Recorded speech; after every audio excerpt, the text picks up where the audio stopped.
Hello and welcome to Adobe Live Day 2, you guys. And guess what? It's not just Tuesday, it's my birthday. Woo! Happy birthday, everybody!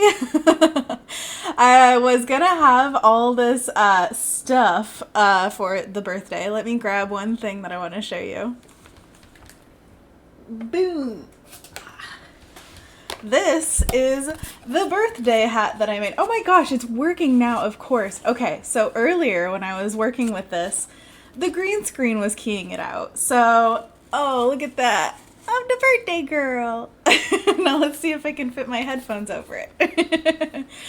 Hello and welcome to Adobe Live. I'm the birthday girl, Anna Daviscourt. I will be your host today. We're going to have a ton of fun because obviously birthday stuff, come on. Paco says in the chat, you made this amazing. Oh yeah, look at that. It was a lot of fun to just paint last night. And I also painted on the piece that we were working on yesterday. So I'll show you that. But first I just want to say hi to you guys. Hello. Oh, Adobe Live is in the chat. How exciting. Oh, thank you. They say happy birthday. Thank you, Nicole. Thank you, Kyle O'Neill, my good friend. People joining from all over the country and the world. Kyle is in Texas, and I absolutely love her and miss her. But thank you for being here, Kyle. And Anthony Sims, my best friend in this world. Oh my goodness. Thank you so much, you guys. It's a wonderful birthday already, just because you're here. Honestly, this is the birthday celebration. I'm gonna video chat with my parents a little bit later, but other than that, this is my friends. This is my whole thing, you know? This is a weird time that we're living in, and this is the new birthday. All right, so I'm gonna hop into, first of all, I just want to do a quick little shout out to Voodoo Val, who just ended an awesome daily creative challenge. Ugh. My words, bleh. I get so emotional about Voodoo Val and her daily creative challenge. But yes, she did an awesome one for Photoshop, so I hope to see a lot of those. Coming up, we've got the Illustrator Daily Creative Challenge with Paul Tranny after this. Then we've got the UI UX Adobe Live with Jesse Showalter. Day 2, so this is very exciting. You know, day 2 stuff, you really get to get into it. Oh, you can see my hat cut off. That's so funny. I wish I could poke into the schedule. And then we've got the challenge for XD with Howard Pinsky and ending the day with another sketch party with Kathleen Martin. Oh, so exciting. So the hand lettering basics with Shauna Lynn was awesome this morning as well. If you guys didn't catch that, definitely watch the replay because that was a lot of fun. Okay, so first up, I just want to show you what we're going to be doing a little bit later today. We're going to jump into the Discord and see what you guys make for the Daily Creative Challenge. So when Voodoo Val gave her awesome challenge out and all the tools that you need to know to make something like this yourself, I want to see what you make of it, and this is exactly where you should put it, onto the Photoshop Discord, and particularly into the tab called Current Challenge. This is where I will be looking around 11 o'clock today, so if you get it in before then I will be happy to critique your work. All right. Now that we've talked about all the goodness of Adobe, let me show you what I did yesterday. So this is kind of where we left off at the stream, very rustic, if I may say. And, oh, thank you guys for keeping the birthday love in the chat going. Oh my gosh, Anthony says he's going to drive by my house and chuck my present at me from a safe distance. I greatly appreciate it, Anthony. I look forward to the chucking. All right, so this is what we did after the stream. Boom! Look at that high fidelity click into place. Aw, yeah. So we've got two huggers from across the internet finding each other. Oh. So this is basically just cleaned up from yesterday, adding a lot of definition to the plants, adding these little digitally bits, which I loved doing. They were so much fun. And then the second read of the cat looking at the butterfly. Come on. But this is not what we're going to be working on today. Kyle says, I believe him. Oh, Anthony will chuck that at me from a moving car, I bet you. So, let's zoom out of this guy, say goodbye for now. Of course, save it. Always save your things. And then look at this blank screen. Isn't it beautiful? Okay, done. We got it. So what we're going to be doing today is one of my Sorry, Anthony just said the chucking is a yearly tradition. Not so. But one of the things that we're going to be doing today is something that I've always wanted to do on an Adobe Live in particular. I showed you how to do it in the Daily Creative Challenges back in the December era. But now I want to work on patterns again because I absolutely love how Photoshop handles patterns and how you can very easily fill a very big space with them. And if we have time today, I would love to mock up some patterns with you. Get some maybe wrapping paper going because, you know, it's my birthday. So we gotta wrap stuff. So yeah, let's try it out and see what we got. To start with, I brought in this old piece of mine that is one of my favorite things in the world. Corgis! I love corgis. They're so cute. And I dream of having one day. So if you guys have pets, please let me know in the chat. I always want to know what your pets' names are, what they are as a pet, you know. Are they a lizard? Are they a fish? What was it? Anthony used to live with someone who had a pet beta named Finn Manuel Miranda. I mean... That's what you're competing with name-wise. Oh, and then yesterday we named the cat Katy Perry. Apparently it's celebrity-themed. Alright, so we've got some corgs, but these I made back in probably 2016. Like, it's been a minute. So, Shauna says they're such cute bread loaves. Yes, they are just a little loaf of love. And these guys... are lovely, but they're a little bit outdated for me. So what I wanted to do today is I sketched over these guys a little bit to add just a little bit more movement and like basically do my my overview of them. Like, okay, what do I want to revise about them? And then I want to repaint them and lay them out in a pattern form, kind of like this. So these are some leaves that I brought over from a different pattern just to show you what I mean by how it tiles. So let's show you just a little example here. So we've got these leaves and I'm just going to move them with the arrow tool, and you can see they have very crisp edges at the crop. And that is, they were designed that way. And what I want to show you is how they fill out a full pattern. So let's open a secondary file that is called Pattern Birthday Big. Alright, so this is an empty file, well, except for one test thing that I did. And actually, hey, that's an easy way to do this with, well, I want to show you the process. Okay, let's do that. Just talking to myself, don't worry.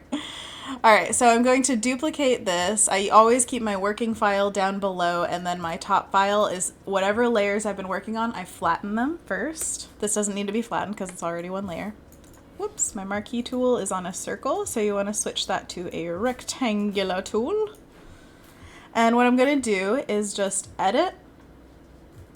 I'm going to define pattern. I name it whatever the heck I want. Usually I just jam on my keyboard because it really doesn't matter. I make so many patterns that it's like, just make them random names, it's fine.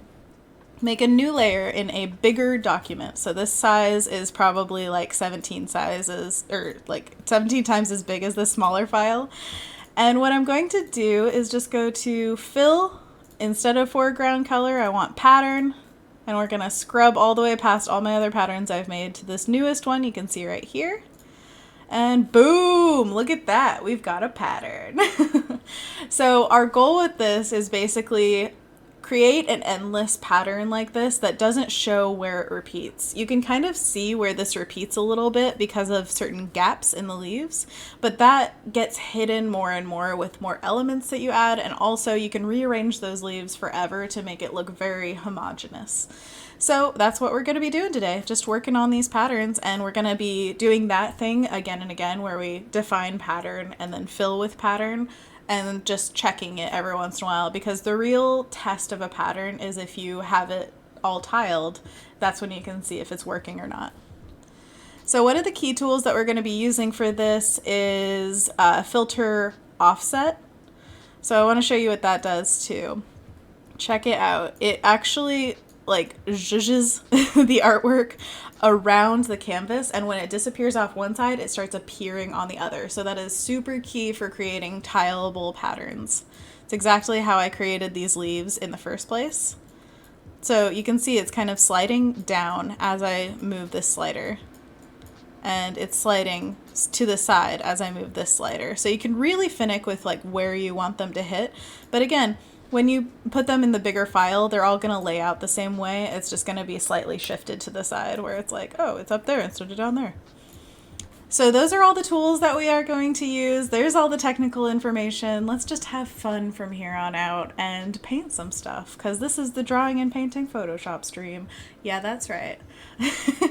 And if you didn't tune in yesterday, I just want to let you know, I'm Anna Daviscourt. I'm a children's book illustrator. I love cute things, sending positive messages, adding corgis to patterns, all that good stuff. You know me. So I'm going to start with these corgis, but I also did some sketches of birthday things. Treats, you might say. Something sweet for the Anna.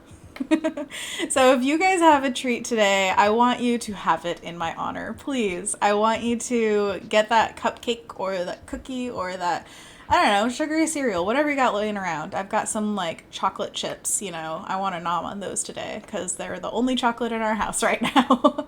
And I love chocolate. So that's something that I'm looking forward to. And I want you guys to enjoy that just as much as I am today, because it is a day of celebration. And I can see Animal Crossing has entered the chat. Oh my goodness. So I definitely want Animal Crossing. Like, that is my dream right now. A few months ago when the Animal Crossing Switch was on sale, I had this inkling of like, maybe I should get that. No, it's too much money. I don't really have that much to spend right now. Like, it's a big investment to me to get like a full Switch plus game. And so I thought, no, we're saving for other things. No way. And then this whole quarantine thing happens, this time rolls around, and now I'm like, oh my gosh, I should have gotten it. It's one of those things that's completely sold out now, which is very unfortunate. But it is what it is, you know? Sometimes that happens. So first I'm just going to, I think, yeah, this one doesn't have any background behind it. So I'm just going to lasso tool out the old corgis and paint on top of them to save some time, because I really like the colors that they are. So I want to keep that. I'm just going to change where those colors go, just a little bit. And I would love your guys' opinion on the corgs. See if I am improving them or if you like the originals better. Because that is always a fascinating topic to me. Like, people doing, what do you call it? Like the old and new versions of art and seeing if people actually like them. So many people have said like, I actually like your old stuff better. And I'm like, okay, that's totally fine for you. I just am curious. So I'm just going to use the old bristle balm brush from Kyle's Paint Box. Kyle Webster makes all these amazing Adobe brushes, and I love them. So I'm using the bristle balm. Gosh, never going to be able to say that right. Oh, and yesterday we learned a new trick about how to use brushes in Photoshop, thanks to the lovely Tim Mobiste. And it is the tilde slash, oh my gosh, I should remember this because you said it like 5 times yesterday. Grave something. Oh my gosh, I forgot again. So there is a key on your keyboard that has a dash, or no, not a dash. It's the tilde, which is the woo, and then a little like anti-comma. And if you paint, you're painting with the brush, but if you hold that key down while you paint, you're erasing with the same brush that you're painting with. It's amazing. So that's going to be my new most used tool. I think that, and I actually saw a question yesterday in the chat asking me how I was selecting colors so quickly. And it's because I was pressing down Alt. Anytime you press down Alt, you get the color picker tool and it pops up. So those are the two like most used things to me, I think. I am almost always pressing Alt, and now instead of going between B and E, I can just press that one button and basically, oh hey, Kyle's in the chat. Hey, congratulations being a full-time evangelist. That is amazing. And I'm just like, thank you for the brushes. Thank you for all your work on Fresco. Yesterday I did a sketch in Fresco that I brought into Photoshop. It works so well. And I love these programs all together. So thank you, Kyle, for making them amazing. And we stan our artists who work for the artists, you know? We love them. Everybody shout out to Kyle. Woo! Nora says anti-comma.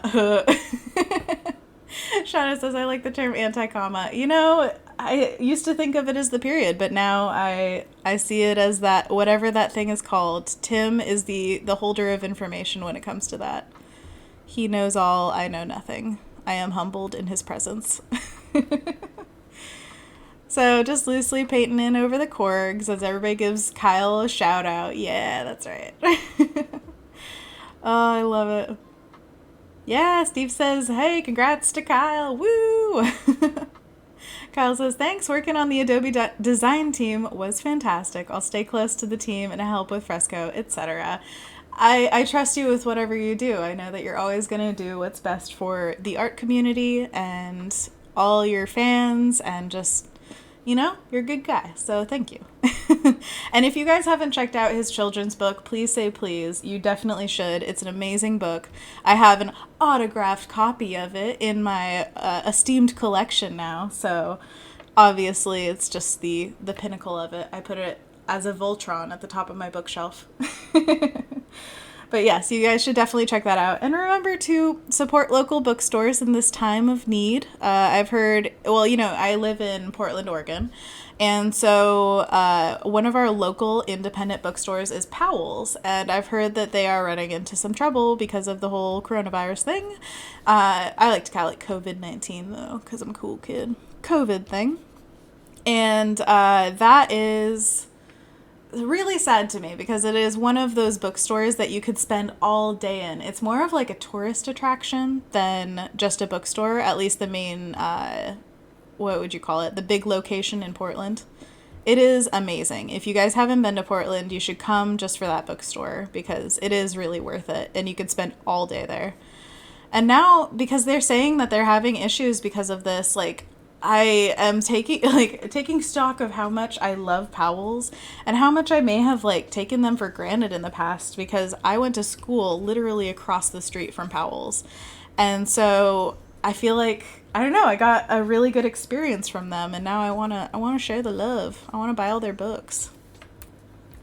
Plus they were there when I was really in need of money and I had to sell books, and they always have like a buyback program that's really good. So thank you to Powell's.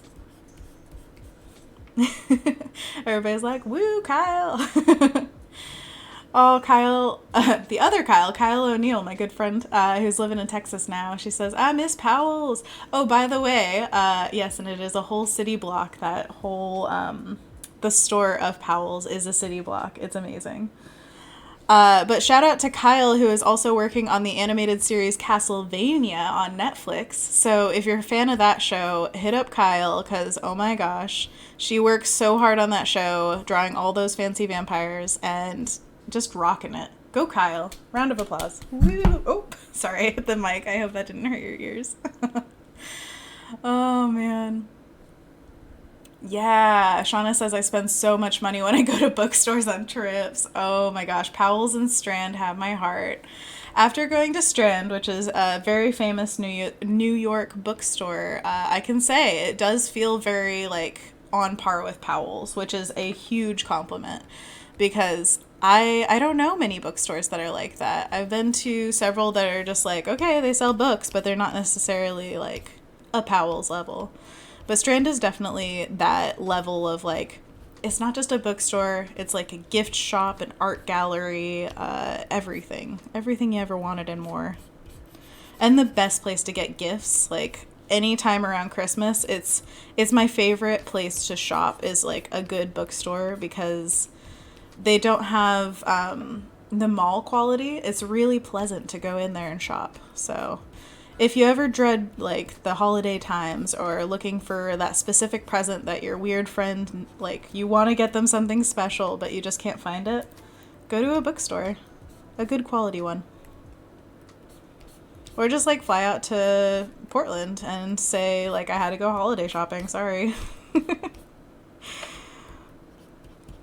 I'm sure your checkbook will understand. Aw, yeah. I'm just so enjoying that I get to paint corgis on my birthday, you guys. Thank you for having me here. This is a dream come true. Aw, yeah, that corgi butt. I really loved painting these the first time because I was messing with showing form with just like 2 or 3 values. And actually, let's throw a black and white layer on top of this. My favorite method of doing this is setting a layer to color mode and then going to black and filling the entire layer with it. And I usually fill by doing Alt-Delete, so just know that's my hotkey that I'm using. And now we can flip on black and white. Boom. Now, patterns are kind of unique in the value spectrum for me because usually I want to create the point of most contrast at the focal point of the piece, but with patterns, there really isn't a focal point. It actually, the whole point of it is to kind of blend together so that if, say, I'm imagining this on a wrapping paper, or if I'm imagining it like I usually do on a dress that I want to wear, then I think of it as, will this be way too strong? Is this pattern going to overwhelm everything? And I don't want it to do that. So finding a happy medium where it stands out enough to show the pattern but doesn't overwhelm with contrast, that's the sweet spot. And we will definitely be revisiting that thought later today as we build this pattern. Little paw up in the air. Anybody in the chat have corgis? I know several artists online that I talk to who have little corgs. I'm actually good friends with Sarah, oh my gosh, Cosico. If you've ever seen her work, she's fantastic. It's Sarah, like just normal Sarah with an H at the end, and then Cosico, and she's got so much cute Harry Potter art. Oh my gosh, you guys. If you're a fan of Harry Potter, go check her out right now. But what was I thinking of for her? It was just, she has a corgi. Huh. Jake Green, you have a corgi. And by the way, shout out to Jake Green. He's been one of my amazing supporters throughout like my entire career, it feels like. Jake, you're awesome. And I just love you, man. And thank you so much for like joining. But you have a corgi? You just went up like 10 points. I mean, what the heck? I need more corgi pictures on our Patreon. We need to share that. Oh, man. James actually was the one, my husband, who told me, like, okay, we're going to have a corgi someday. And I had always loved them, of course, because who doesn't love a corgi? But his aunt actually had one for a few years. It unfortunately passed away before I could meet it, which was, like, really close to the time when I was meeting his family and everything. So I always felt like I was so close to the corgi. Ricky could have been mine. I mean, by proxy. Doesn't it feel like when your friends or family have a pet, it's like, it's a little bit yours. But poor Ricky, he is loved and missed.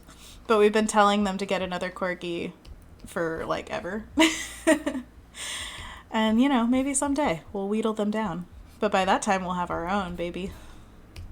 And we've got a plan. We're already, we've got a name picked out. We're gonna, obviously, we want a backyard before we have a corg.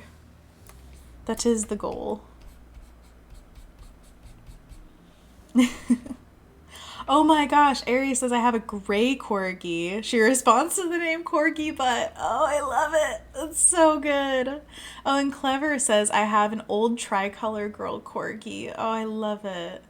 Yeah, all the different colors are amazing. I've been to the Corgi Walk in Portland several times. If you guys haven't gone to a Corgi Walk in your neck of the woods or elsewhere, do it. I highly recommend. Our favorite thing to do is find a cafe along the area that they're going to walk and just chill and watch them walk by. It's so fun, and it's a goofy thing to do, but everybody loves it. They dress up their dogs, and the dogs are all just like, attention, pets? Oh my gosh. 'Tis the best, I gotta say. Boop. I think this one is my favorite of all the designs. I mean, I don't want to choose favorites among dogs, but when they're drawings of dogs, it's okay. But yeah, this guy just feels kind of dynamic. He's an action Korg. Yeah. And as always, they're all good boys and girls. I actually made a pin, like a little enamel pin, for the Adobe Creative Residency a year or two ago now. I think it was around the time of Adobe Max that year. And so I made this pin that had different dogs that had little like bandanas on them, and they said good boy. Everyone either had to say, why are there no cats, or why are there no girls? And it was so funny because now I know you have to do the whole spectrum, just like cats, girls, everything. I was just like, this is a cute pin idea, and they were like, yes, almost. You almost nailed it. Lost Rest says, I about to have to log off. Oh, see you later, Lost Rest. Your work is amazing. If anybody missed the Adobe Live from yesterday, we saw Lost Rest's work, and it was amazing. So definitely give it a check out. And he says, we'll definitely watch the replay later. Y'all be well. Happy birthday, Anna. Oh, yeah. By the way, I'm 29 today. Woo! Awkward age, but you know, it's an awkward time. Akin says action Korg. Yeah, that's right. They're full of action. Shauna says, I've had the Corgi enamel pin idea for a while. Oh, you gotta do it. I need to make it once things become more financially secure. For sure.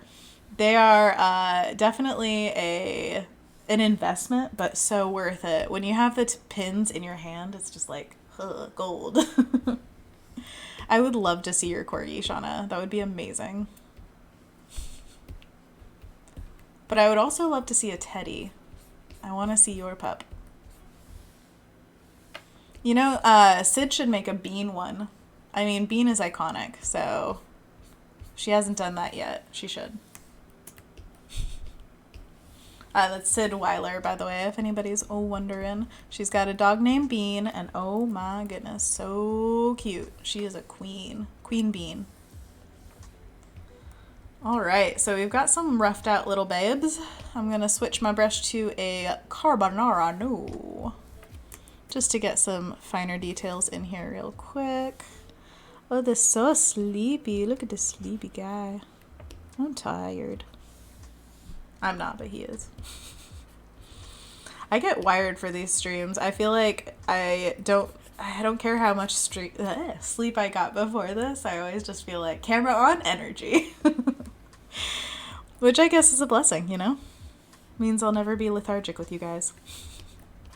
That's the last thing I want to be, you know? Enthusiasm up to 10, that's what I say. I've been watching a lot of Bon Appetit videos on YouTube, and guys, if you haven't gotten onto the Bon Appetit train, you definitely should. And I've gotten Anthony into it too. He's like started watching some of the videos, and I'm so proud.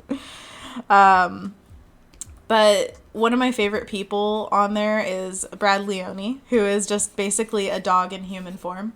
And he's so enthusiastic about everything. And I read a YouTube comment yesterday where everybody was like, or one of the comments just said, he's so enthusiastic that he makes other people seem awkward because he's just over the top like, yes, I am into this. And if you're not as into it, it just looks like, what are you doing here? You just like, Brad's outshining you. And sometimes I feel like I do that where I'm just a little bit like, I'm so ready and so excited about everything that like, it just overwhelms. I actually think when I started the residency, I kind of intimidated some people with not intimidated, but like overwhelmed them a little bit with being like, yes, I am here. I am ready. Show me everything you got, because oh my gosh, I am so excited to be here. And I mean, I wouldn't ever take that back because the residency is a magical thing. Let's just all admit it. So there's no reason to hold back, you know? Just gotta be your excited self. You can see I'm just sharpening up some of these edges, giving these little ears a little bit of perk. And boom. The sleepy eye is the tough one because it's always that like 3/4, gotta have it lead off the side of the face, but in a very pleasing way. Beep.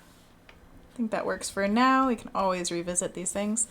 I don't want him to look sleepy, like he's got wrinkles under his eyes, so I'm just gonna blend that all together. And the advantage of using multiple values that are close to each other is I can basically create a line. Like instead of drawing out that his leg is kind of coming up like that, all I have to do is have one value meeting another, and it creates this transition, but it's soft to the eye. So it doesn't feel as harsh as a line. It feels like you're changing planes of a shape. So that's one of those things that really changed the way I painted, especially when I was doing portraiture more often. If you guys don't know my background, I worked as a video game concept artist for quite a few years, almost 5 before I got the residency. And I was doing a lot of personal artwork at that time.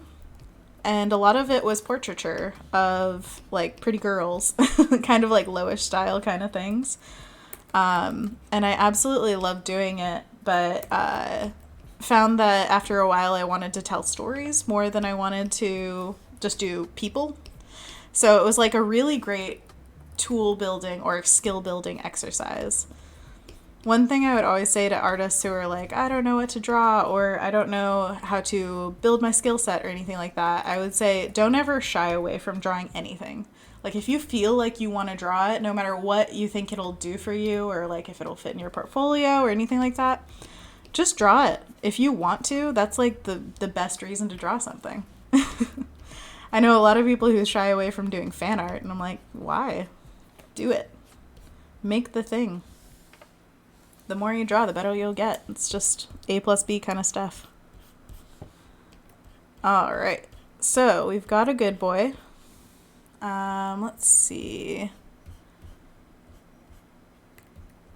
Beep, beep. Oh, I want to add little toe beans on this guy. Obviously, gotta. I'm going to give him foxy little eyes. Oh, and also these little dashes give the appearance of like the paws being like that. And then what we want to do is add the toes, the toe beans. They are so important. So I believe they have 4 and then the middle one. And the 2 on the side are like a little bit lower, and then these guys are a little bit higher. Beep, beep, beep. At least that's how I like to do it. I'm sure there are different ways of stylizing it, which is totally your, what do you call it? There's a Britney Spears song that's a cover of Aerosmith's song, Prerogative. Your prerogative. I don't know if that's an Aerosmith one, actually, originally. Correct me if I'm wrong. Who did My Prerogative first before Britney Spears covered it? Alrighty. So we've cleaned that guy a little bit. This guy needs an eyeball, or else he'll be the blindest Korg, which is also cute. I love blind dogs. Oh my gosh, so there's this 3-legged dog that goes around our neighborhood, and also there's a family, prerogative. There's a family in our neighborhood who walks their cat around, but they just hold it. So there's literally like this little boy who is part of the family who always takes care of this cat, and he's just carrying a full-on cat around the neighborhood. So those are 2 of the like characters that we always spot and are like, oh, they're out to play today. Oh yeah, the cat's walking around the neighborhood in his owner's arms. It's so cute. That cat just looks like so well behaved. Like it's just sitting still but very curious about everything around it. So cute.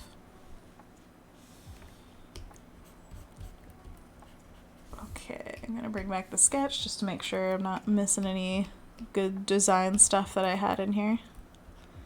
One thing that I found about paws, I used to do like oh, that's a paw kind of thing, and now I know they tilt back a little bit. Like the shape of a paw is very interesting.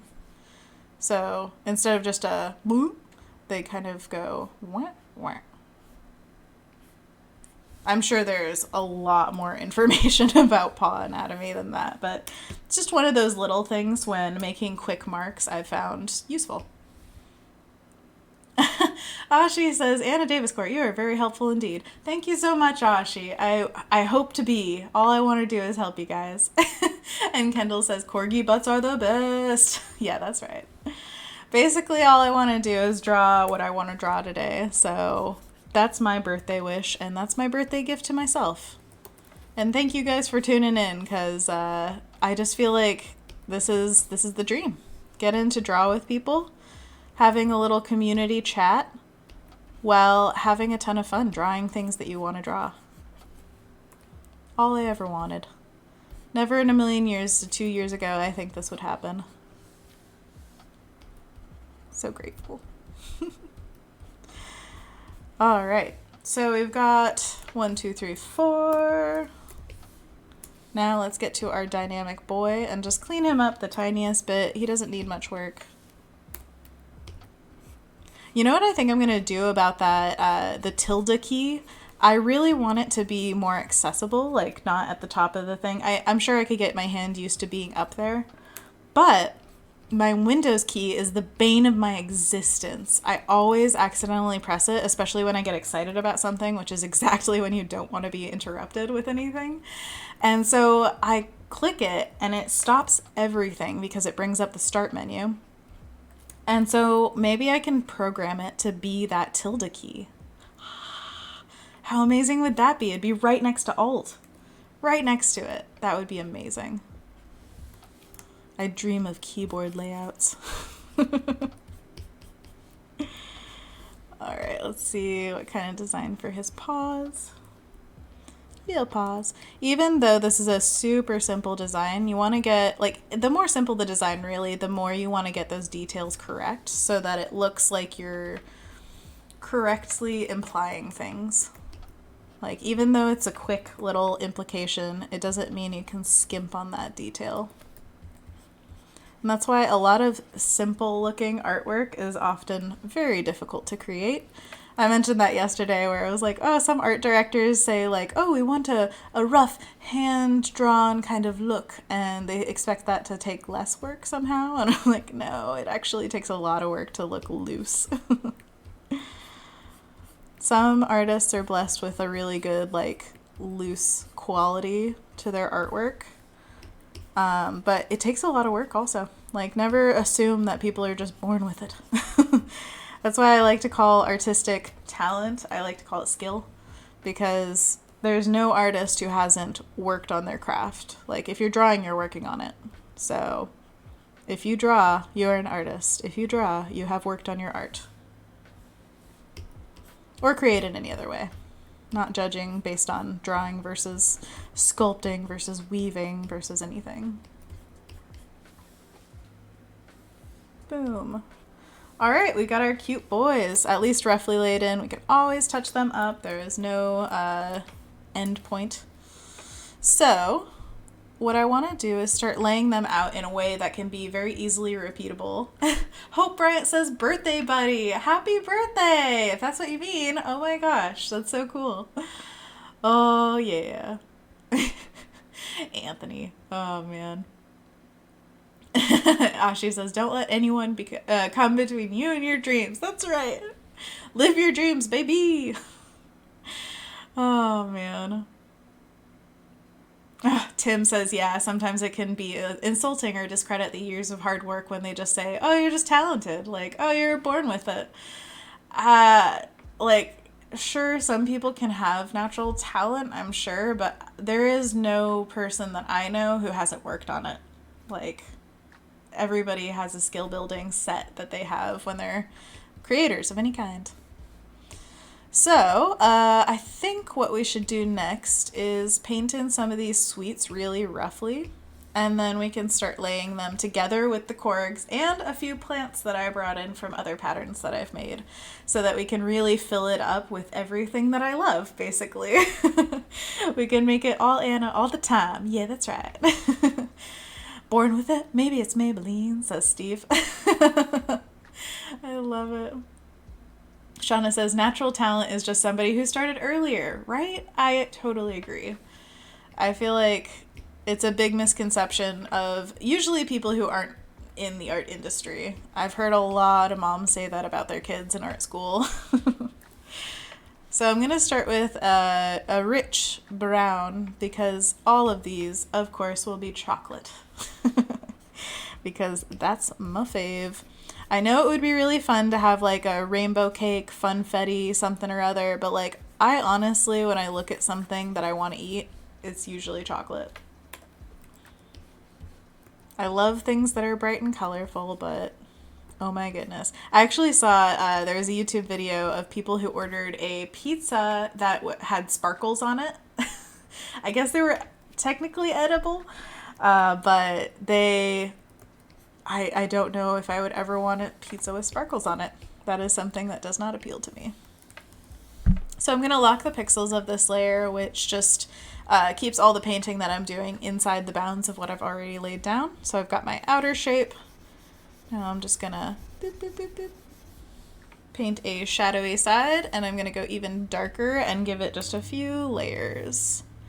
Beep, beep, beep. And honestly with this, I don't want them super even. I know as a cake maker, you would want them to be like the most even layers you could possibly get. But design-wise, I like variety. Woo! And maybe we'll put some like light milk chocolate mousse in there too. Like little ribbons of it. Boom. Oh yeah, that's looking good. Alright, so I'm going to add a little bit of a highlight, I think. Just a little bit, like, just to pop it off. I wonder if I should do it here. Yeah, I think that works pretty well. Yeah, it gives it a little bit of dimension and shine. Boom! Alright, and then we've got a candle on top with a little wispy flame. What color should the candle be? Let's do that as rainbow. Let's make a little rainbow candle. This might be hard to work with later to make all the colors homogeneous, but who cares? I've got this on its own layer, so if I pixel lock it, I can go in with all the colors and just paint it out. Orange, I'm going to do it tilted. Yellow. What's after yellow, guys? A green. And then we got blue. Shout out your favorite color in the chat. Yeah, I think that's lovely. Mine is a blue-green, I'd have to say. Tim, what color should it be? Anna, yes. I agree. That is such a good explanation of everything. Oh my gosh. Alright, so I'm gonna make this like fun shape for the flame. Flame on! Guess I could make this bigger for you guys. I always work so zoomed out. It's a habit of mine to kind of look at it from afar. And you gotta like see your screen. I don't know how big it is, but mine is like that big. So it's a little different on my end, but I want you guys to have the best experience you possibly can. We're bringing back the British accent from yesterday. Boop. No more pixel lock, and I'm going to use the carbonara to make a little toy. Boom. And then we can reuse that candle for other ones, but we can change the flame shape just to have fun with it. Anthony says all the greens. Hope says red. Julia says mint. I like mint too quite a lot. Jake says mine too. I like a dark teal. Dorina says rainbow candle. Yeah, that's right. Lena says I love green and blue hues. I absolutely love them as well. Oh man. Yeah, Tim says gotta feel it. I love it. Oh man. Yeah, zoomed out is definitely my habit. Oh, you guys are so funny. Angela says, blue-green, love corgis and chocolate cake is my fave. We should be friends. Haha. Yeah, that's right. Well, we are friends. I mean, this is the friend hangout. So if you're here, you're family. Oh, we just bypassed friends, by the way. You're my sister. Oh my gosh. Anthony knows Za as a person, and he's saying, Tim, you got it spot on. Without even knowing her. It's just, you got it. Chef's kiss to you. By the way, another favorite channel of mine right now is Watcher. If you haven't seen anything from Watcher yet, you should definitely go check them out because they are hilarious and I absolutely love them. It's the same guys from BuzzFeed Unsolved and one of the guys from Worth It from BuzzFeed, so they're like the best of BuzzFeed all in one channel and they made it their own. Is the best. I don't know if I want the chocolate ice cream, actually. I'm not sure if I love it as much as the cupcake, shape-wise. So what I'm going to do is first do the cupcake, and then I'm going to lay out the pattern, and then we'll see what we like, because I think that it really depends on how full you want the pattern to be. That's how many elements you want. So we're not going to worry about that until we have to worry about it. You know? Alright, so I'm just flopping in. Oh my gosh, flopping is back. Oh, you guys, 29 thumbs up. Woo! Yeah, that's right. Tim's catchphrase. You got to feel it. Now Tim is za. Amazing. Alright, so, color for the wrapper. That's what I'm thinking of. First of all, let's just duplicate the candle over here. Beep. Oh, I'm going to add a little bit of dimension to the frosting here with the carbonara brush. Just going to go in with this lightest hue that we have going on and kind of add some swirl to it. And we want some thicker and thinner lines on this so that it feels like it's got different widths of frosting catching the light. Art. You know, you gotta get that frosting highlight just right. Boom. It kind of looks like a vanilla chocolate swirl, which I am into, and it's all about looking pretty here. We don't need realism. So, one other thing I want to add is just a little bit of ...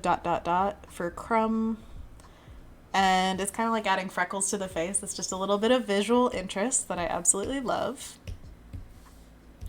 Gonna do a separate layer and play around with some different colors of wrapper. I actually, for some reason, Shauna, I associate you with cupcakes sometimes, where it's like, I think I've seen you draw cupcakes so many times that now it feels like your thing. And I love it. That's the best thing. Oh, man. Let's do a two-tone blue. So we're gonna have a little bit lighter at the bottom. Beep. And then we'll do lines on top. So we just want to reinforce the curvature of this. Doesn't have to be perfect, but just enough to show that it has some dimension. And then just making superfluous extra layers. I'm going to collapse them down eventually. Boop. Gonna go a little bit darker than the darker blue. And just go whoop, whoop, whoop, whoop, whoop, whoop. Whoa, whoop. Boom, we made a cupcake. 2 minutes flat. Time it. Oh yeah. Shauna says, I love that. That's awesome. Oh man. Oh, she says, have you been working out? Yeah, that's right. No. I try to work out regularly, but it's definitely not like I'm a gym rat kind of thing. Let's duplicate this flame. Go over here.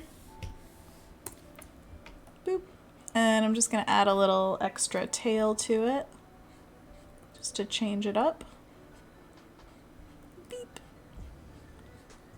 And then let us start laying out our pat. Alright, so I'm going to duplicate this so I always have them in pieces in case I change my mind about like, oh, I want the cupcake to have a different kind of liner at the bottom, all that stuff. I'm just going to collapse them. They're both on the same layer, so I'm going to separate that out. I could have done that better. Alright, now they're both on their separate layers. Boom. So let us bring back the quirks. I'm going to put each of them on their own separate layer. So I'm going to do is select, and I'm going to do X, V, and I'm going to do, or it's Control or Command X to cut, and then Control or Command V to paste. Whoops. This is just the lasso tool. Boom. All right, so they're all on their own layers and they're all just floating about. Doesn't matter their placement yet. All right. Look at that. And then maybe I'll duplicate the cake, and one trick to make it not look like it's just the duplicated cake is to transform and flip it horizontal. Boom. Now it's facing the other way, and we can also transform it a little bit. And one reason that we could keep the layered version of it is if I want to tilt the cake more, but I want the candle to still be upright, I can always control that.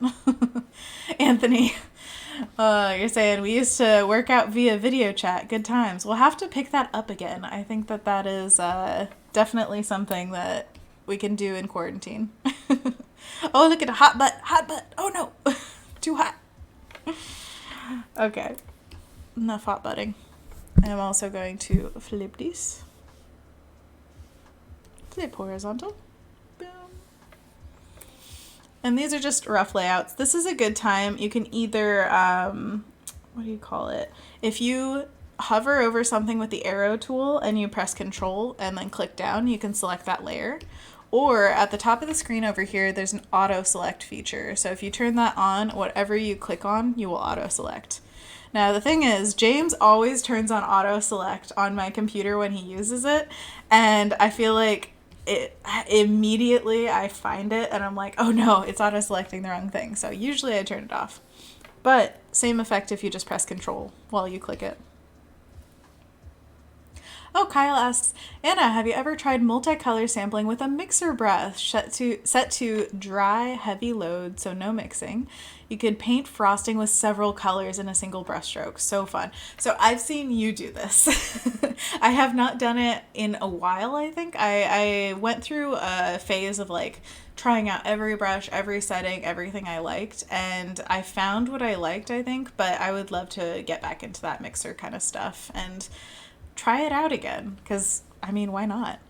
But I love seeing you do it so much. If you guys haven't seen Kyle just like mess with brushes and use them in his beautiful abstract paintings in fresco or like just in Photoshop, all the stuff that he does, it's so satisfying just in its own right. Like obviously it's amazing for art creation, but also just watching it happen is like, yes.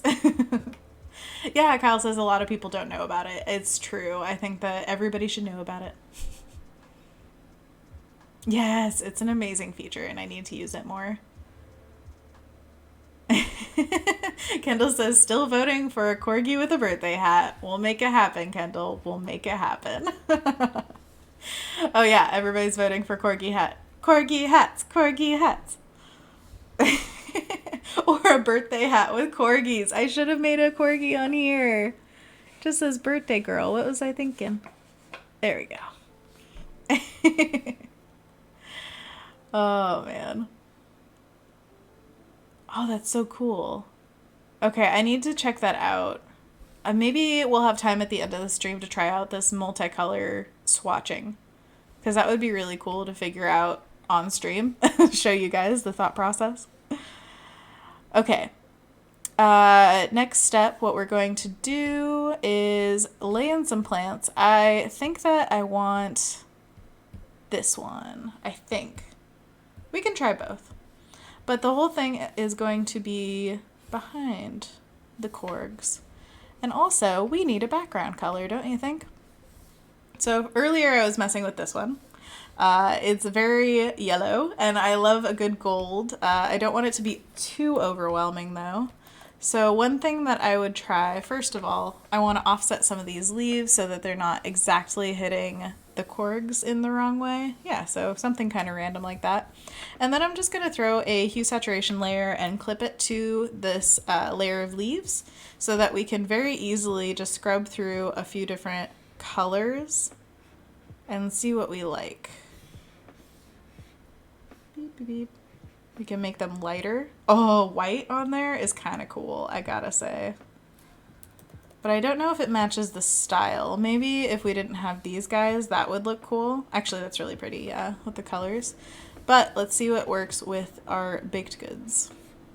And of course, we can always change up our baked goods as well. We can change the colors, we can change the values, kind of edit it to fit. So let's see what we got here. And let's, I think, group these guys. Beep. And that one is the hotkeys for it are control or command G. That groups things.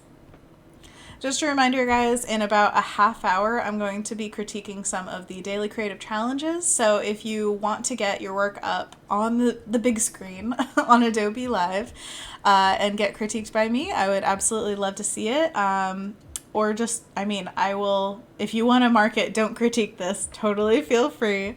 And I will just see it and love it. But that is going to be on the Photoshop Discord. So find that and go to the current challenge tab and put your work up for all to see. All right, so let us do a quick hue sat. Actually, I think I'm gonna do a color balance rather than that. That's what I want. Color balance is one of my favorite adjustment layers. Beep, beep, beep, because it just kind of nudges everything that it's affecting in the color direction. One byproduct of it, though, is that it does bump up the saturation a bit of what you're working on. And I think the biggest thing here that's calling too much attention to the baked goods is the value, because chocolate, it's dark. So one big thing that I want to do is pop a levels on here and just lighten the heck out of them. I love dark chocolate, you know I do, but what works for the pattern works for the pattern. Can't complain with it. Can't complain with it? Sure. So turning the black and white on, you can still see there's a ton more contrast on the baked goods. So we'll deal with that. But for now, what I want to do is throw this into the big pattern version. So we're just going to group everything that we've got here. We're going to duplicate it. And we're going to compress it down. So duplicating, all you have to do is press Alt and drag it, and then it will create a secondary layer. And then to collapse it, it's Control or Command E, and that is just the hotkey for it. All right, so we need to collapse these all down because we're going to select the entire thing. Make sure it's selected, okay. And then we're going to go Edit, Define Pattern, name it whatever. We're going to go back to our bigger file and we're going to create a new layer. Edit, Fill, Pattern, already selected. Then we go to the very bottom, boom, we've got our new pattern that we made. Oh my gosh, look at it. Oh yeah. So one thing immediately that's calling out to me, let's fill your screen with it. Oh, corgis and baked goods. Ah! So one thing that's like kind of calling out to me in this is the vertical corgi calls a lot of attention to the verticality of it. So I think I want to tilt him and just make him kind of flow a little bit better with all the other ones. This is a great time to mess with the size of things as well. If you want more corgis or less corgis, you can like make them bigger, make them smaller, see how they fit in all this. You guys, oh, you're so nice. Michael says, looks amazing, so vibrant. Oh, thank you so much. Oh, yeah.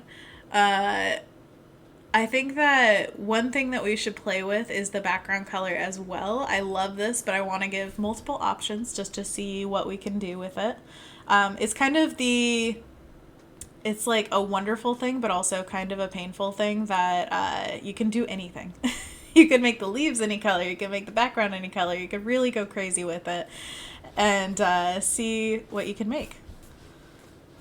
So let us not select that. Let's go back to the smaller file. So this is like a two-part kind of thing where you have the small file and the big file. And real quick, I'm just gonna remember to save the small file. If you lose the big file or it becomes too much of a weight on your computer, don't worry about it. Feel free to delete it. What's most important is the small pattern because this is where all the work is. The big file is just to show you what it looks like when it's all tiled.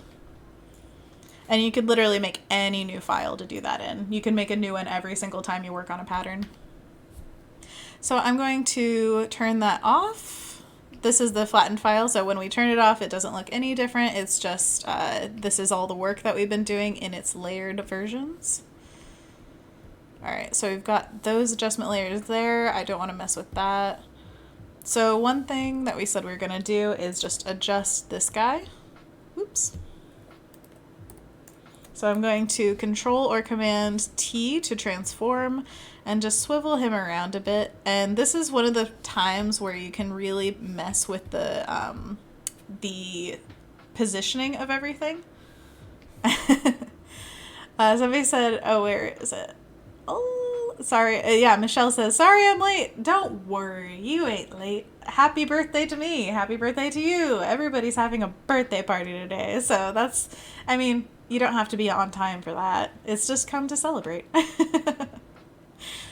Kendall said I got distracted for 1 minute and came back to Epic. Aw, that's so sweet. Yeah, so we can keep this back here as just like kind of a roadmap of what we want to do and to remind us what we've been through as a journey, you know? And one of our tools, remember, is offset. So if, say, we feel like this is too boxed up or something like that, we can always take, you know, this guy and using the offset tool, whoops, filter, other, it's at the very bottom, offset, then we can really control where he goes. So I don't want him to go vertically anywhere, so I want him to be around there, but I want him maybe to come off the side on one of these. Wait, why is it not working? Beep. I'm going to crop it real quick just to make sure that we have the right size of file, because one thing we don't want is the file to recognize that like something isn't the right size, basically, because then offset doesn't work quite the same way because it's pushing pixels from one side to the other. So what we're going to do is, see, he's appearing over here by the cake. We're going to nudge him. So see, he's half on this side, half on this side. Okay. And then we can move that piece of cake. Like a piece of cake. Boom. And then I'm going to move this cupcake. I'm just going to mess around with things a little bit. Actually, too much cupcake on one side isn't good. So we're going to move this guy. And always remember that the top is the bottom. So whatever's connecting there is going to read in the final product. So one thing I'm going to do also is throw a hue saturation layer on here and just mess with it for a sec. Ooh, a nice limey green, or ooh, we could go minty like we were talking about earlier. So you can see I'm toggling between these three switches where it's like obviously the hue, and then we've got saturation and lightness, and all of them really do work together. So if you feel like, oh, it's turning into something I don't like, then like all you have to do is mess around with seeing, is it too light, too dark, too saturated, too unsaturated, is it the right hue? And this is the master, which means that it's only doing an overall effect. You can go into each of the colors if you have multiple colors on a layer. So it really is a lot of control. What do you guys think? Yellow? Minty? Kyle says, these colors are all good. Mint is lovely. Oh, thank you. Michelle says, happy birthday, Anna. Whoop, whoop. Oh, thank you so much for the chocolate cake, a balloon, a present, and a little confetti. Wow, that is really generous of you. I love it. Oh my gosh. Oh yeah. Ooh, there is some speculation as to what Apple will do for their big release shows. Maybe that. Talking about technology and festivals and everything. Anthony says, minty! Minty fresh. Oh, I love it. It is too bad that Adobe Max in Europe got canceled. That's too bad. Woo! All right, minty it is. Boom, everybody loves minty.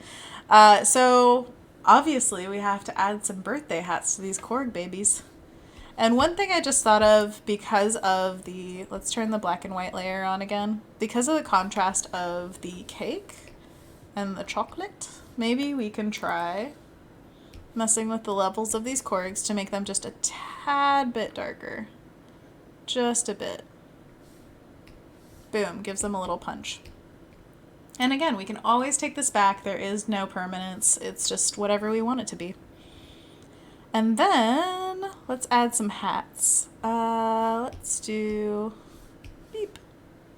Turn that off for a mo. Go in here. And let's make some, like, we'll just fill it in with blue and see what we feel. I mean, if we're using my hat as reference, I like a lot of little details. It says birthday girl. Oh, I love it. Anthony says, finally the hats. Jeez. Actually, you know, since we went minty, what if we made the hats the gold? Or we could make them rainbow, like the candles. That's always fun. It's gonna turn into like a Lisa Frank painting. I'm into it.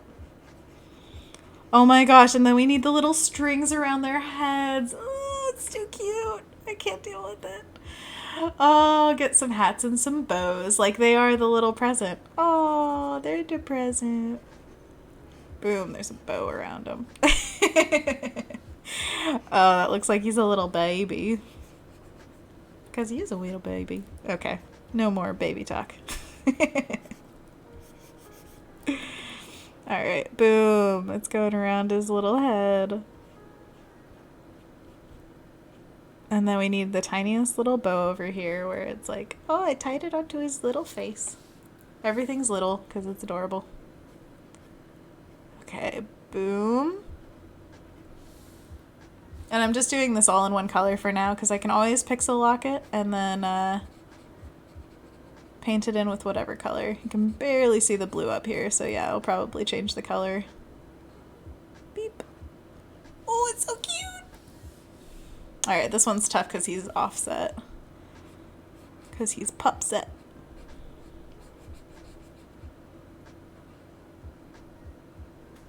Boom.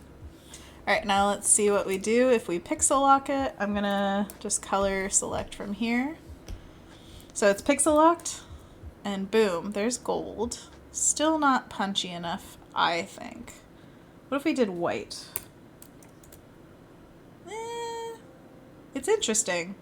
It's a little graphic, like, ooh, art, illustration. But let's see.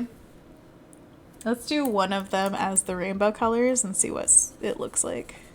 I'm gonna start with the reddish magenta and then boom, boom, boom.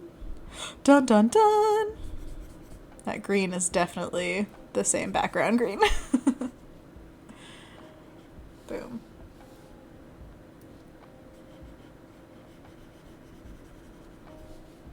Okay, that's pretty adorable. What do you guys think? Rainbow, gold, white, I don't know. Hey, Laura Slater, another wonderful friend of mine, has entered the chat. Oh, I love it, you guys. Laura says, you don't own me. Anthony, don't tell her what to do. Oh my gosh. Oh, you guys. No, Kyle, you have no idea how much Anthony hypes me up. It's really sweet, but also, Anthony, it's okay. Laura says, Anna, I like the white. It adds a nice negative space element. Oh, I like that. Oh, but rainbow is also cute. I don't know. What do you guys think? Oh, there's a delay in the chat, so I have to like wait for your guys' response and see what you think. In the meantime, I'm just going to fill in some rainbow and just see how it goes so that we can, I don't know, we'll maybe keep it, and then if we don't, we can very easily just boop in some white. Oops, that's blue.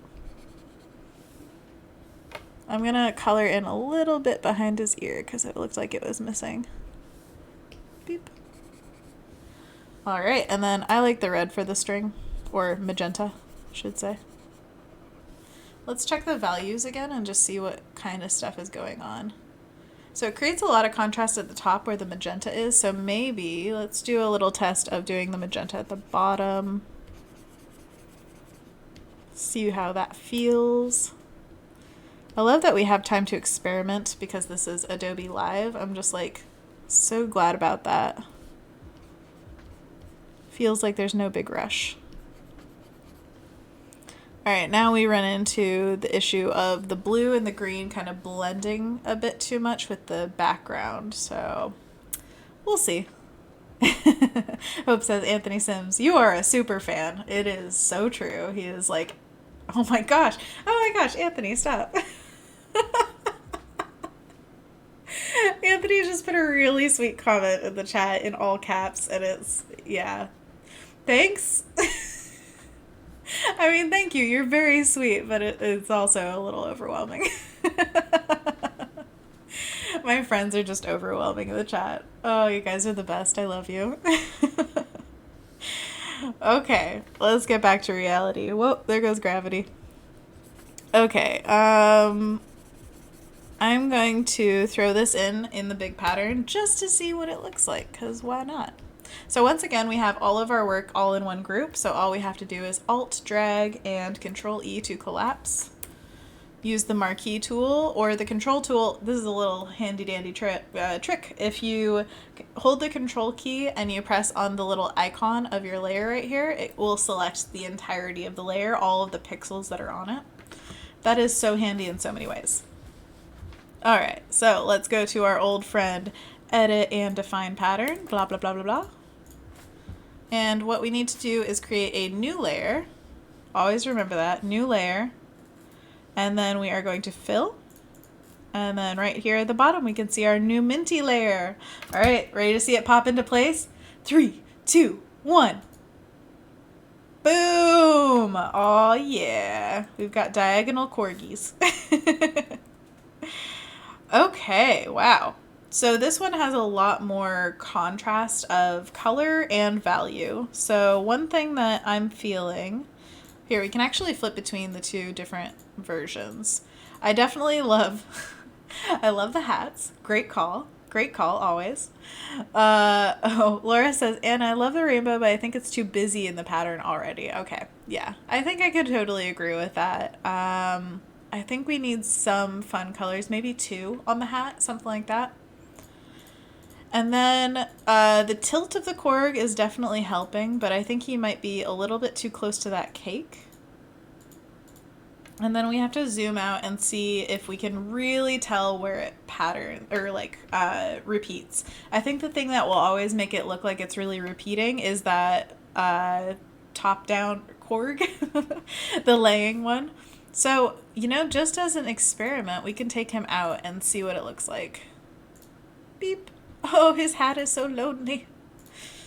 All right, so I don't even have to delete this. All I have to do is select and then invert the selection. I do Control-Shift-I to invert the selection and then mask. So it just takes that out, but it still exists, so I can always bring it back. So let's move some things around and see if it works.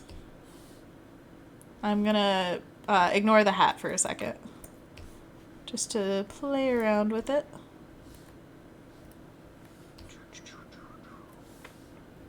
All right, I think this could work. Boom. Okay, so first of all, one thing that we can do to try out colors on the hats that is non-destructive is we can do a new layer, boom, and clip it, which is when you hover between layers and press down on the whatever this is, it pops up a tool when you have Alt, and it's the clipping tool, basically. So it clips this layer to that layer. This layer is empty. So what I'm going to do is just pick out a few colors and try them out. Now, if I don't like that color, I have destroyed nothing. I have covered nothing, so it really doesn't matter. Oh, Kendall has an idea. Dotted hats. That would be really cute, I have to say. Oh, man. Oh, Kyle says the line of pastries also creates a repeating pattern. That's true. We need to space it out a little bit more. Maybe we should, you know what? What we've done up to this point is keep the candles upright. But that is not a rule. Who cares about that? Let's tilt the heck out of these guys. Whoa! Boom! Gravity? Who is she? I don't know. Boom. Boom. Boom! Oh my gosh! See, if this is on wrapping paper, there are no rules of what's up, what's down. So really let go of any ideas like that. Boop. I didn't need to use the lasso tool in that moment, but whatever. Boop. All right. And then let's do her. I get excited and I press all the wrong buttons, so just to let you know. Actually, these guys, I don't know. I'll have to play with it because the thing is when you, there are certain things that like when you move them, they can start lining up in different ways. It's really weird how your brain organizes things without even trying. So that's something that I have to worry about or look out for. Looks like our music cut out, so I'm going to bring that back. I apologize if it's going to be loud for a second.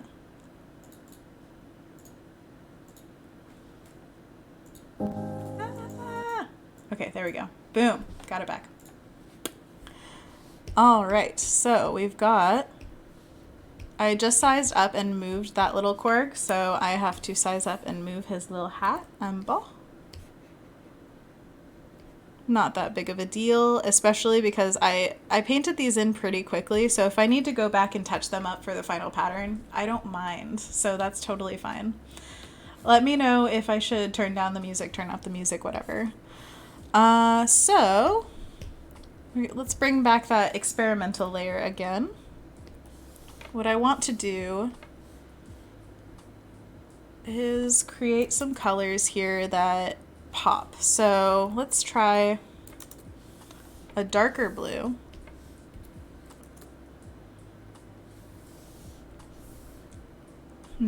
Just feeling out what's right. And then let's try some like white polka dots because you guys said that polka dots could work, and I think that's a real cute idea. I'm going to use my smaller, the Carbonara New. Beep, beep, beep, beep, beep, beep. What I love on hats is stars, and I tried to paint some stars up here, if you can see at the very top. But they're almost like dots. Oh my gosh, that's adorable. Oh yeah, baby.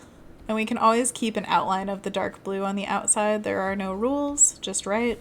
That's a ad for something that I can't remember. Oh yeah. How are you guys liking it? Do you think the corks are good? Are they good boys? And also we can always add more of these baked goods. And we can change up the sizing. And we can always add more leaves. Let's do that. Is it awkward to have one tiny cake slice? Let's do one tiny muffin or cupcake. Beep. What I'm gonna do is offset it. So that one, filter, other, offset. So I want it around here horizontally, but I want it to come up. I want it to be a little more horizontally over here. Yeah. No. It's running into different things. I have to decide. Oh, one trick that I've learned is putting things in corners is one of the best ways to keep things from looking like they're repeating a bunch. Because one thing that your brain will always do when you're making patterns that are in a square file like this is line things up with the sides. So if you break that corner with some element, it immediately takes it out of Squaresville. Tim says dots, like stars, but less pointy. That's like an ad in itself. An ad for dots. Oh, I love it, you guys. 10 minutes before we get to the, the daily creative challenge that Voodoo Val set up for us, I'm going to be looking at some of the work you guys created, and I'm so excited to see what you make. It's always fun to see how everyone interprets one challenge so differently between all of them. It's like the essence of art. Alrighty. Let us add some more leaves, and then we're gonna pop out to the bigger section and see it again. Where are those leaves? Hey, we can do V, Control, and pop it. Boom. Hello, pulpit. Alright, we're gonna go to the offset tool once again, our old friend. Oh, check that out. I'm not gonna have it be this dark because I don't want it to be contrasting barely at all with all the other elements that are going on. So what I'm gonna do is lower the opacity a ton. It's one really quick way to integrate things quickly. And we can always individually move things, like there's too much busyness around here for me. So what I'm gonna do is, just gonna, whoops, I moved it instead of lassoing it. That's why there's a Control Z. I never knew. Alright. So I'm gonna move that to here. Now it looks like it's growing out of him. Aw. Actually, we can move it a little bit further down and it, whoops. It looks like it is continuing this one a little bit, which is kind of pleasing.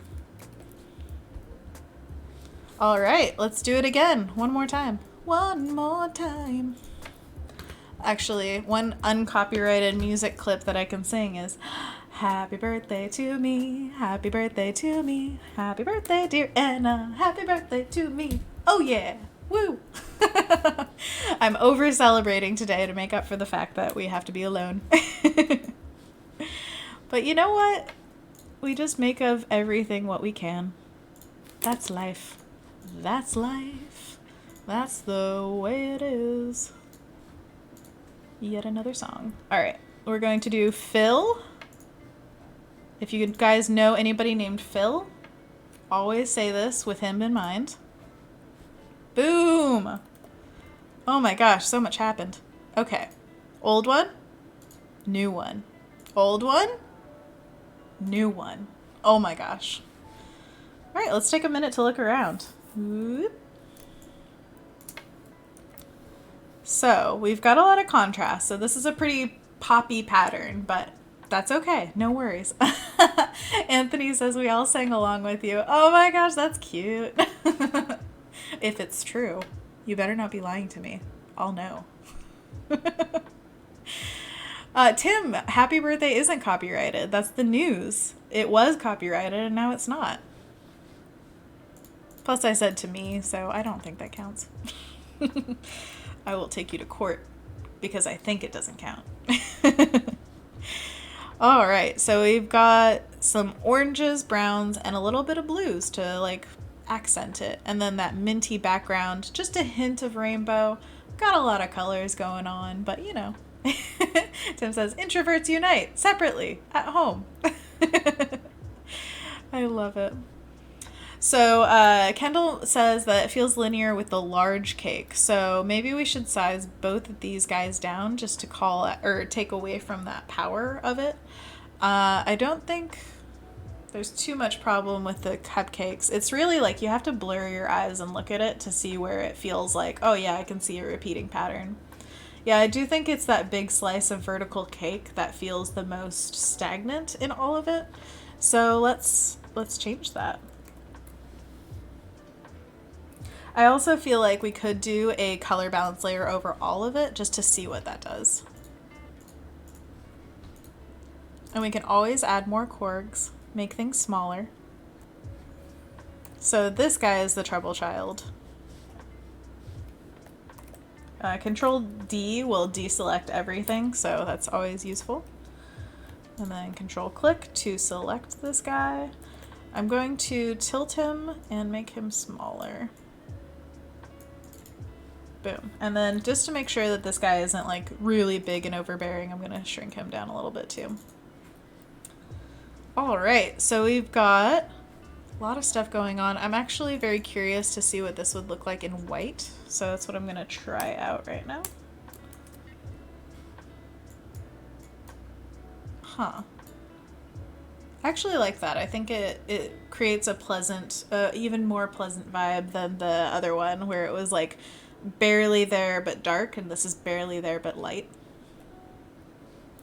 Anthony says, Happy Birthday became public domain in 2016. Amazing. Oh, Laura says, okay, y'all, gotta go teach a class. Anna, you're amazing. Thank you for sharing your process with us. Thank you. Happy birthday, Ladybug. Thank you, Laura. And I'm so excited you're teaching a class. Yay! Have a great day. We wish you the best. Happy March 31st. Woo! Tim says he just read through the Wikipedia article. Awesome. Doing your research. Very important. All right. So we've got corgs, we've got cakes, we've got plants. Is there anything else we need to add or take away? Let's see. Lettuce leaf. Do we feel like the corgis are well put everywhere? I think so. One last thing I want to try again. I am still obsessed with gold. I love gold! So, I'm going to try that on here as well. See what we feel. Nah, I think it's vibrating a little bit too much with the background. Although I do love how it brings in some of the warms from the corgi fur. But, you know, that's still lovely. It all just depends. So this is one of the wonderful things that you can do for work as well, is creating textile prints for sale on products or cards or anything. Like, there are so many different uses for it. I think after I do the reviews of the Daily Creative Challenge, what we could do is try putting this on a mock-up of a roll of paper. I think I still have that mock-up around, so if I do, then we should definitely put it on a roll of paper. See how it would look. So let's put our new version up. We're gonna duplicate, we're gonna select, we're gonna go edit, define pattern. This is the only way I remember how to do all this, is just like every single time I repeat what I'm doing so that I remember. Remember, what do you remember? All right, boom. Oh yeah, all right. I think that helps a lot with the tiling. I might still make it a little bit smaller, possibly. But I think that's looking pretty good. Again, I want to throw a color balance layer, and we could just do it over the flattened one and see what happens. Well, that's kind of lovely. So we're just in the midtones right now, kicking around the colors. I really like going too far and then pulling back and seeing what is pleasing to the eye. And I usually go very red, so I have to kind of resist the warms. But the side effect of this is it can make really saturated colors, especially if you do multiple of them, which I have done. So I'm going to throw a hue saturation on here just to wrangle those reds a little bit. So I'm going to go to reds and see if I can calm them down a bit. I'll show you what I mean. So really saturated red, calm down a bit. So it can just be a touch. And you can kind of change the reds if you want to, too. Oh, whoops. We just want to make sure that it's not overwhelming to the eyes. Magentas as well, just to make sure. You can see it right on the candle. If you look at the base of the candlestick, the rainbow one, it's very small, but it goes from super, super hot magenta to like a little bit dialed back. So it still reads as magenta, but it just doesn't hurt your eyes to look at. See the difference there? It's kind of crazy. Super hot to just like a little bit dialed back. And sometimes when you use the hue saturation layer, especially when you're taking saturation out of something, then it looks like you're graying it and it looks like, oh, I just took all the life out of it or whatever. But promise, if you walk away just for a few minutes and come back to it, your eyes will reset and you will see those colors again, and it won't feel like you're missing anything. All right, let's do Oh wait, actually, what I want to do, because I like the adjustment layers that I tried on here, I'm going to pop these into the group so that I can just duplicate the group again, and those will always be on there. Boom. So I'm going to select, edit, define pattern, blah, blah, blah, and a new layer, and edit, fill. Are you thinking about fill? I am. All right, so we've got our slightly warmed up version of it. What do you guys think? I feel like it unifies it just that tad bit. It turns the mint into a little bit of a sage, at least on my screen, but I'm not against that. Like, I like it. And I would love a mochi named Basil, so maybe the leaves in the background are Basil. Basil Rathbone. Tim says, resist the hot pink. Oh, excellent. I love it. Shauna says, oh my gosh, did you just do a Goldfinger impression? Of course I did. Austin Power, baby. But I do love gold. Okay. So we've got a lot of cuteness going on. I think I would still do little touches on the corgis, like adding the little fur elements or like little toe bits and things like that. But I'm happy with how it is so far. So I think we should first jump into the DCCs that you guys have created. And then after that, we can put this on a little roll of paper. First of all, I'm going to make sure to save. Boom. And then let's go into the DCCs for the day.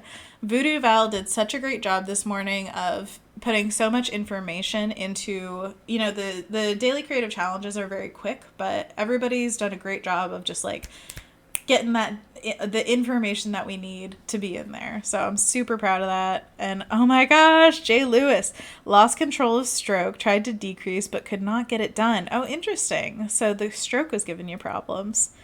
The UN canceled, what is that? Conseri series? I love the music notes in the background and everything. You're getting some good vibes. All right, so we've got painted black. Ooh. This is, I believe, it's for a flyer. So you're basically designing a flyer for something. So we're going into my challenge day 1, painted black. That's very cool. It feels very like splotched. I could see this being very professional, like an actual one that's produced.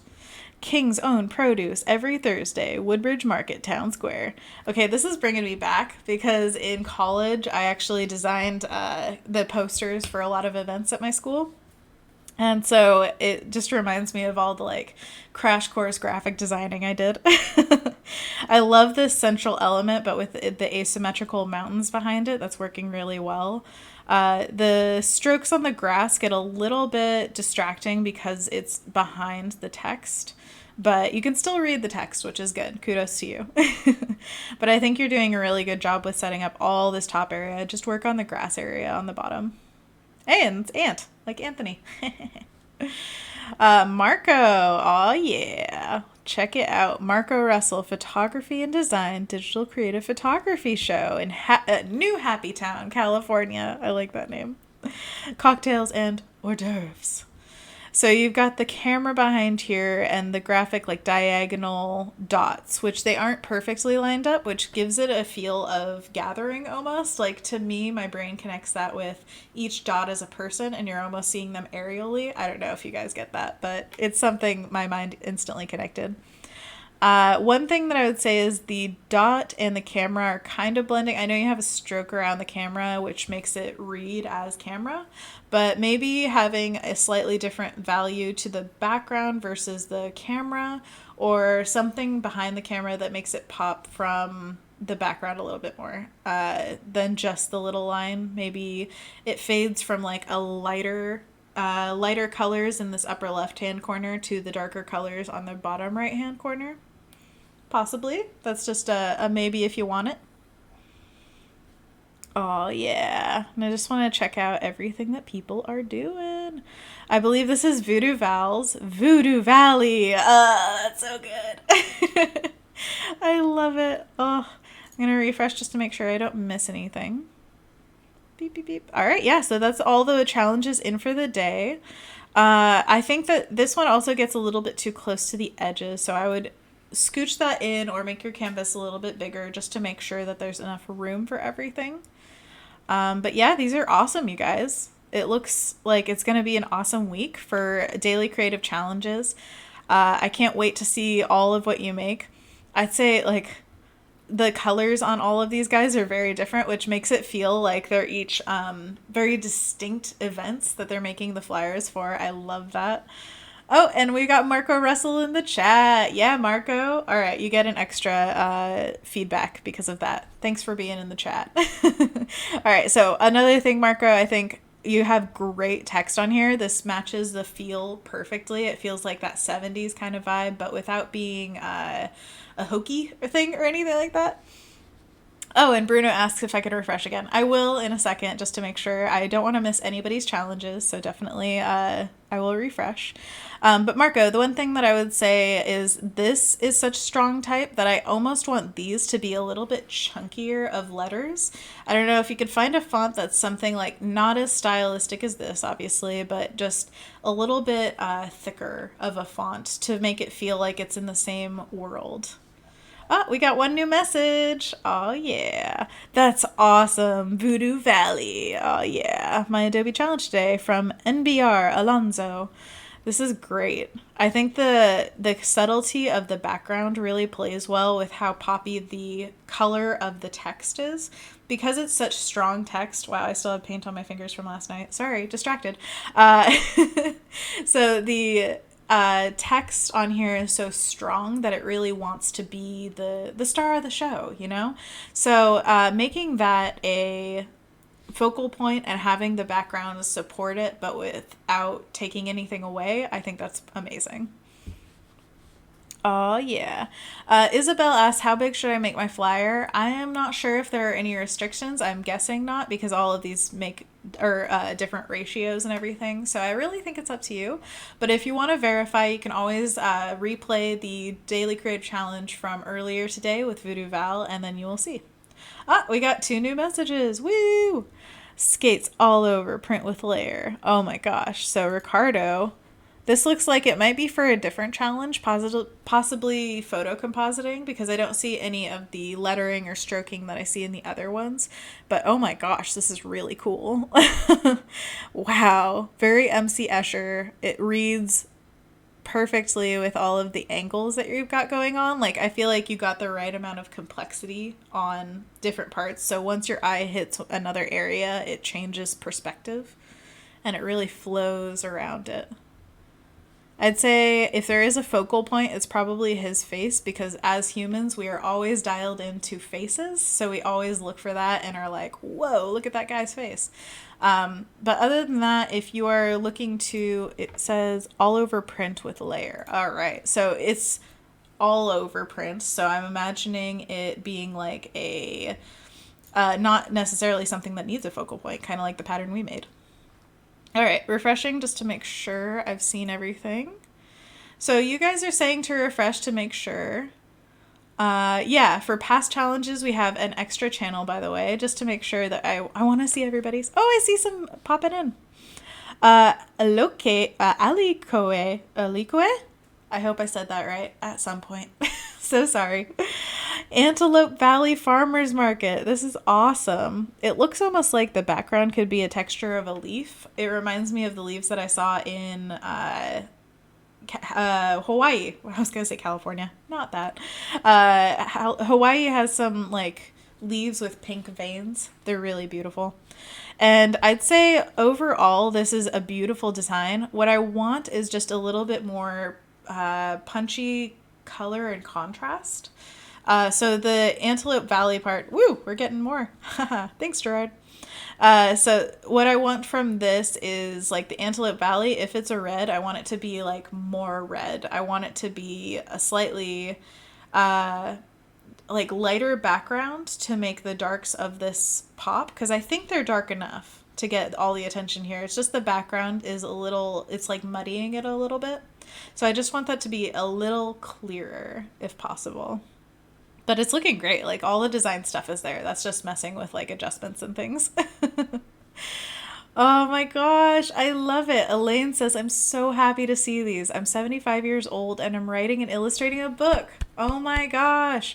Targeting people who quilt and want to design their own quilts. That's amazing. Oh, wow. And you love Illustrator. So this is perfect. Right after this stream, when we end at 11:30, it's going to pick up with Paul Tranny. He's got a daily creative challenge for Illustrator. So you can knock that out of the park. And keep doing what you're doing. Making books. That's amazing. All right, so we've got one more from Gerard. This is lovely. The Voodoo Valley. And it feels very Voodoo Valley because it's purple. She loves purple, so it's perfect. So we once again have that diagonal element that's working so well. We've got little crops down here. It very easily like reads what you're going for, where it feels like farming. It feels like, I mean, Voodoo Valley. I mean, you get to see it all. And then the background looks like it's got a lot of texture to it, a lot of noise. And I love that you have the gradient of color going from one direction to the other. Because other than that, it feels like, okay, here's an icon and that would be it. But since you added that diagonal gradient to the background, it feels much more dynamic. It feels like you have a piece instead of just like an icon kind of thing. So awesome job, Gerard. Round of applause for all of our entrants. Yay, yay. All right, so we've got the creative challenges going all this week and next week. So tune in for all of those. If anything catches your fancy, I highly encourage you just to make it. Follow along. And real quick, I'm going to try to find this one file that I have. I know it's around here somewhere. Oh, and once again, I think I forgot to put our music on repeat. So 1 second, I'm going to play all. I'm sorry if it's loud for a second. Boom! All right, putting it on repeat for sure. Okay, so I'm finding a document right now that is a pattern, what do you call it? A mock-up. So we're going to put this pattern on something to show what it would look like if it were actually printed into the real world as a product, which I highly recommend, especially with patterns, because seeing it flat like this, it doesn't sing as much as it does when you put it into a mock-up. I found it. Haha. Boom. So this is an old pattern that I made actually. So this one, I was doing a series where I did animals with something that rhymed with them. And it was raccoons and balloons. So this is my raccoon balloon pattern. And let's see what layers it's on. I have to reacquaint myself with this file. Boom. Oh, and then there's another old one that's my bunnies and cinnamon buns. Well, I guess they're orange buns because I put oranges with them. I love orange rolls. If you guys haven't had those ever, they're amazing. So this is the base file, basically. So it's got these masks over here. You can see they cut out. I found this online for free. So if you just Google mockups, there are so many resources out there. I'm sure that there are a ton of really quality ones on Adobe stock as well. So definitely check those out. If you're looking for a good mockup, I would suggest just finding ones that feel like they show the product the way you want it to be shown and shop around for it for a little while. Don't just settle on the first mock-up. Okay, so it looks like we put the pattern on this layer and clip it to here so that it only fits these areas, and it automatically has lighting on it. So that really helps sell it, because if this cylinder right here didn't feel like it was rounded, then it wouldn't look like wrapping paper. So what we're gonna do is bring this over from the big file, unless you want to be on stream. Oh my gosh. Come on. It's starting to come back, but it's all it's all going to crap. I don't know if it's your internet. It was definitely the internet. I would have to create another.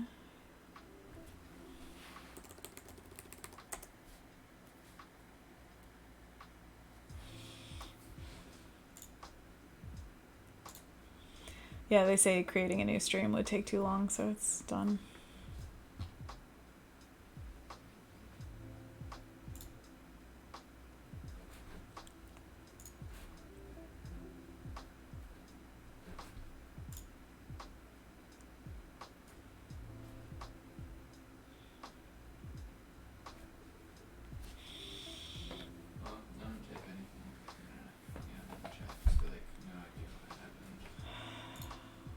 It's not even giving me the chat.